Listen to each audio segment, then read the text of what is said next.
Nakakatiyak po kami doon. Naaayon sa amin yung kausap namin.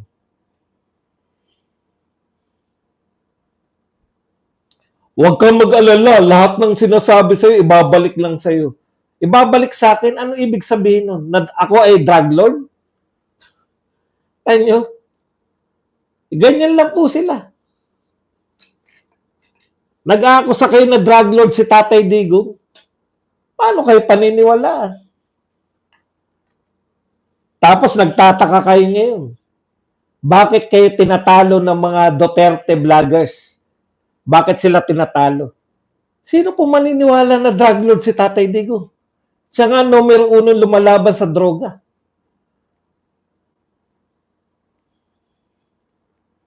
Okay.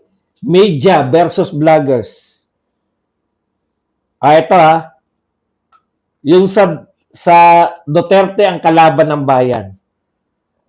Pero ano po ang katotohanan? Nagbalik na yung droga, nagbalik na yung laglag bala, nagbalik na yung mga rape, nagbalik na yung kidnapping, etc. Na hindi na po natin naririnig nung panahon ni Tatay Digong. Tama, mali? Tama. Opo, bayad po ako ng YouTube. Sa TikTok, wala pa akong bayad dyan. Di pa ako kumikita. Tama, mali? Bumalik na mga droga? Correct. Hindi nyo kinakailangan sagutin. Taong bayan po. Yan po ang sinasagot ng taong bayan. Kaya po mas kapanipaniwala kami kaysa sa mga media. Kasi ang media iba sinasabi. Ang media sinasabi demonyo si Tatay Digong. Pinuno ng mga kung ano-ano kademonyohan.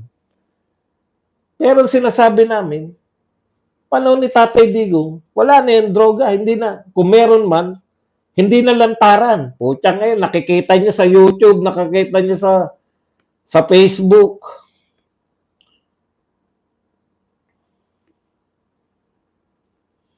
O, kita nyo, totoong demonyo si Tatay Digong daw. Di ba? Yan sinasabi ko sa inyo. Battle of katotohanan. Yan ba masasabi mo? Sa kapitbahay mo? O sa tricycle driver? Yun po yun eh. Pag yan mga sinasabi nyo sa TikTok, hindi nyo kayang sabihin sa labas. Hindi yan ang katotohanan. Ito sa amin kasi kaya namin tong ipagmalaki. Sasabihin namin, buti pa nung panahon ni Tatay Digong, no, tahimik ng mga lugar natin. Ay, oo. Pero yan, hindi nyo masasabi. Sabihin nyo nga sa labas, sabihin nyo nga sa mga tricycle driver, sabihin nyo nga sa mga jeepney driver na demonyo si Tatay Digong. Hindi nyo kasi kaya yan sabihin. Yan po ang test ng katotohanan. Pag kaya mong sabihin sa kapitbahay mo yung sinasabi mo sa TikTok, kaya mong ipagmalaki yung sinasabi mo na nung panahon ni Tatay Digong, marami siya nagawa. Sabihin mo nga ngayon, si BBM marami, kayo nga, hindi nyo nga matukoy ko. Si Auntie Claire nga, sinasabi ni Auntie Claire, alam nyo kung anong sinasabi ni Auntie Claire? Nung tinanong siya, kumusta po yung mga big time project? Ay, ano na natin yung ginagawa na natin ng paraan yung right of way. Right of way pa rin. Right of way pa rin. Pucha, ilang taon na si Marcos? 3 taon na right of way pa rin. Kaya nyo sinasabing yung walang ginagawa kasi hindi kayo nanonood sa PTV4 eh. Anak ng tinapay. Sa PTV4, kahit nung panahon ni Duterte, hindi rin kami nanonood. Pero nakikita namin yung proyekto. Visit na mikropono to. Naririnig niyo ba ako? Sa mic ko. Iyon po ang test ng katotohanan. Pag yung sinasabi ninyo na si Digong ay drug lord, hindi mo masabi sa kapitbahay mo, hindi mo masabi sa inyong hindi katotohanan yan. Kasi takot kayo. Takot kayo sabihin dahil hindi totoo. Kami, proud kami. Pag sinabi namin ng panahon ni Tatay Digong, takot ang mga adik. Totoo yun. Takot ang mga kriminal. Totoo yun. Takot ang mga oligarkong magnakaw. Totoo yun. Takot ang mga magnanakaw sa NAIA. Totoo yun. Nawala ang laglag bala. Totoo yun. Nawala ang mga kidnapping. Totoo yun. Nawala yung mga rape. Totoo yun. Asus, yun lang ang kaya mo, Boss M. Kawawa ka naman. Ang konti ng kukote mo, tinodo mo pa. Alam niyo po, payo ko lang po sa mga mahihina kukote, konti lang ang utak. Pag nagkukwentuhan, tangu-tangu lang po kayo para hindi kayo mahalata. Oo, bobo ka. Tataka ka pa. Sus lang ang kaya mong sabihin, tapos sabihin mo matalino ka. Pwede naman kayong tumahimik, tangu-tangu lang kayo. Mapagkaka-tip ko yan. Pag nagkukwentuhan, konti lang ang baon mong utak, tangu-tangu ka lang. Alam mo, eto malalim tong tao na to. Tumatango lang, di natin alam kung yan ba, ano yung iniisip niyan. Ganun, pa-deep lang kayo. Deep, ang deep nitong tao na to. Ang lalim yan. Nakakatakot yan. Pero yung, sus! Ay, sus! Yun lang ang sasabihin mo. Yun lang ang kontribusyon mo. Magpainom ka na lang. Matutuwa pa yung mga kapwa. Pute, sus! Yun ang kontribusyon mo sa usapan. Ang taas ng level, no? Tapos, ang sagot mo, sus. Walang katotoran taas. Pinagmalaki mo pa. Ikaw pa nangantyaw na bobo.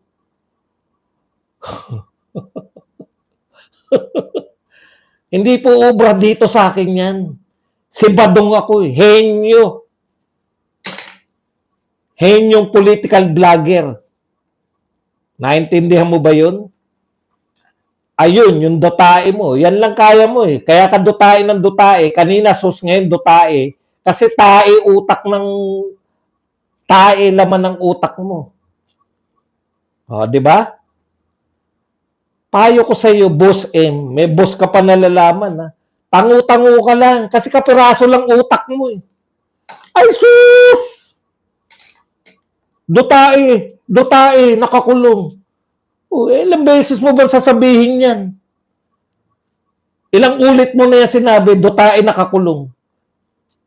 Kasi sasabihin ko rin sa'yo kung bakit ka pa ulit-ulit. Alam mo kung bakit ka pa ulit-ulit? Ganyan yung mga aso eh, di ba? Shake hands.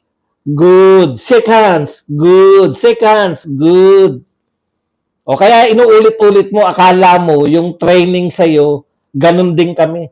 Once is enough sa mga matatalino. Sa yung bobo, o pasikat pala ako, bit narito ka pa. Mga paandar mo, kung po pwede yan sa iba, hindi po pwede dito yan. Henyo ako eh. Kita mo may chopstick ako. Henyo to. As kita may nakulong ba na drug lords? Ay sus! Ayan ang problema mo. Kaya nga galit na galit yung Quadcom eh. Wala ba nakulong na drug lord? Ay sus! Hindi na kita sasagutin. Hindi ka nakikinig sa akin eh. Yung mga minsan lang na kala ko matalino, yung iba hindi na nagsasalta. Pag daming tokis tapos walang laman, alam namin bugok. 'Di ba? Alam namin bugok. O kayo na sumagot, wala raw nahuli si Duterte na drug lords. Pakisagot. Ay shush! Ay shush! Hindi ko sinasagot dahil pambobo yung tanong mo eh. Sila na sumagot. May tanong si Boss M. Wala raw ba nahuli si Digong na drug lord? Ay sus! Ay sus! Ito magandang tanong. Ilan ba ang drug lord yung napatay versus mga user na namatay? Alam po ninyo, pag drug lord, konti lang yan eh, di ba? Lord nga eh. Melody. Pag mga user, mas marami sila. Ito ang tanong ko sa iyo. Ilan ang sumuko sa tokhang? Mga user yan eh, di ba? Kinatok sila at tokhang. Katok at hangyo. Tama ba, hangyo? Para magbago, di ba? Ilan po ang sumuko? O, puro lang ako tawa. Tama yun. Nakakatawa ka kasi. Puro lang ako tawa. Hindi ako nag-discuss. Isang oras ako mahigit na tumawa. Milyon ang sumuko. Pinatay ba sila? Hindi. Hindi sila pinatay. Ilan ang pinakamaraming estimate? Estimate na walang katotohanan. 30,000. Sa kanila na yun, ha? Pinakamaraming estimate. Ilan na sumuko? 1 million. Ilan yung napatay daw ayon sa kanila? Wag na yung ayon sa pulis kasi sa pulis 6,000 lang. Ayon sa kanila, sa mga human rights, 30,000. Ano po mas malaki? 1 million, yung million o 30,000? Yung million. Pwede pala yun, Badong. Tinukhang pero hindi napatay. Pwede po. Yun talaga yung war on drugs ni Tatay Digong. Yung mga drug lords, yung mga pusher, tigukin na yan pagka unahan, di ba? Unahan. Tanong. Ito, tanong lang. Wala ba napapatay ng mga pulis ngayon?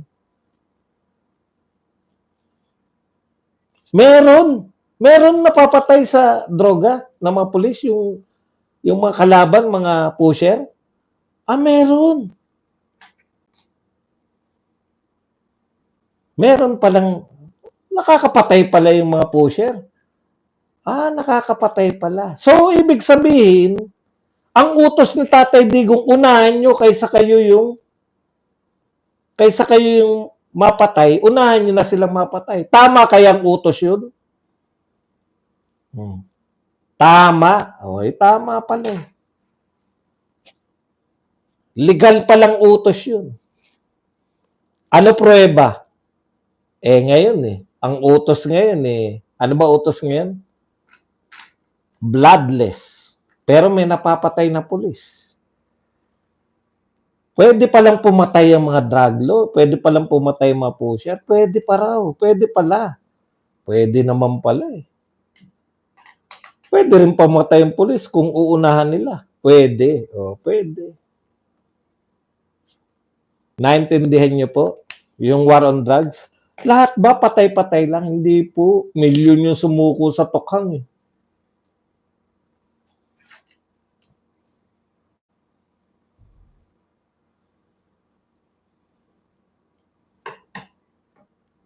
Isipin niyo po, kung battle lang yan ng narratives, ito po ay battle ng sinasabi nila at katotohanang inihahayag natin. Katotohanan po yan sasabihin ba, meron po bang mga nagmalabis sa war on drugs? Meron. Galit na galit nga si Bato. Yung Kekian, nagmalabis ba yun? Malamang, nakakulong Successful po ba? Sa tingin ko, successful. Hindi ko sasabihin sa tingin mo. Dahil yung tanong mo, tsak yan, hindi successful sa'yo. Sa tingin na nakakarami, successful.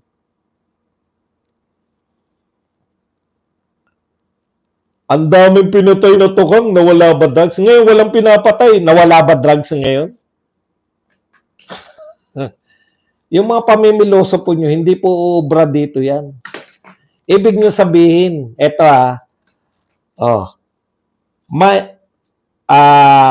pagka ano mga krimen ngayon na hindi nalulutas? Ibig bang sabihin pagka may krimen na hindi pa rin natatapos, kasalanan nyo ng lumalaban sa krimen?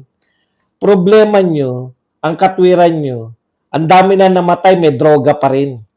Yun na nga, ang dami na nga namatay, may droga pa rin. Paano yung walang pinapatay? A, mas dadami. B, onte, kasi matatakot sila, walang pinapatay. Tignan nyo mula po ron sa tanong mo,